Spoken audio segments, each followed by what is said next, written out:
Hello there. Today I'll be teaching you U.S. history over Christopher Columbus. Let's begin. So Christopher Columbus was born in Genoa, 1451, and he was the son of a weaver. He was not educated as a child. He didn't know how to read or write until he was an adult. When he grew up, he and his brother became map makers, so Columbus was a cartographer, navigator, and a scholar. And Columbus was fascinated with the sea, so he started reading the accounts of westward voyages, and he then came up with the idea that the earth was round, and he was right in believing that. However, after reading the accounts of Marco Polo, which said that Japan was 1,500 miles east of China, which is wrong, Columbus came up with the idea that Japan was only 5,000 miles from Portugal, which is a miscalculation. And based on that miscalculation, Columbus thought to be true. He came up with the idea that Asia could be reached going westward. So then he wanted people to finance a voyage to go west to reach Asia. And he asked the king of Portugal, which was King John II at the time, and he asked him to finance his voyage. However, King John refused because King John believed that Christopher Columbus's calculations were wrong and it was double the distance from Japan to Portugal, and that is true because it's much longer than Christopher thought. And he also already had financed other people to voyage to Asia, going around the tip of Africa. And then, thus, Christopher Columbus asked a bunch of other people. They all refused. Then he asked the Spanish monarchs. At first, they refused him because they were busy fighting the Moors. But after a while, Queen Isabella of Spain finally financed Christopher Columbus's voyages. Thus, Christopher Columbus set sail on August 3rd, 1492, and he had a total of 4 voyages to the Americas, believing that he was in Asia.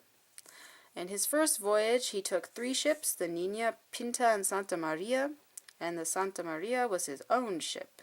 It was his northernmost voyage. It concentrated in the Bahamas, Cuba, Hispaniola, and it was his shortest voyage.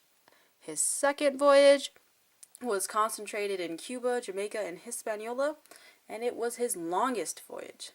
His third voyage was around the northern tip of South America, and his last final voyage, his fourth voyage, was his southernmost and westernmost voyage, and it included Central America.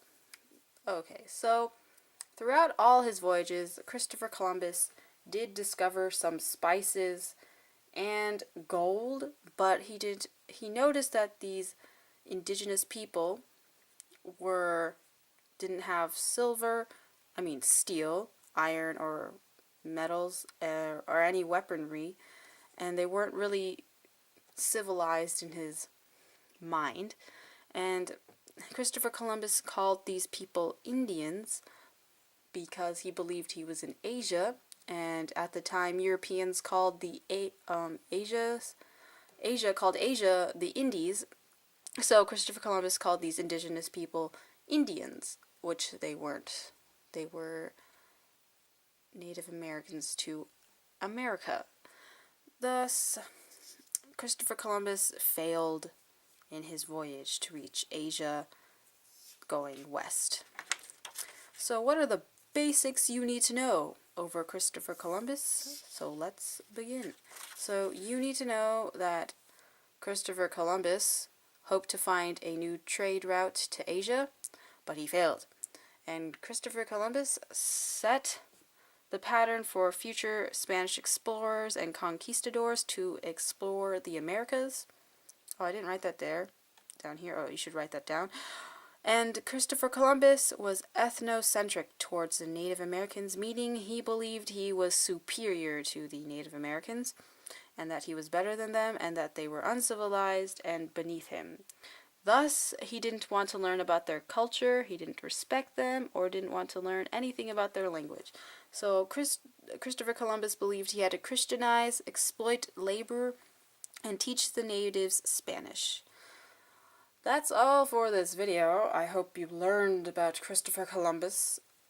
And please like, subscribe, share, and leave a comment below. And please, yeah. And thank you for watching, and tune in for my next video. Thank you. Goodbye.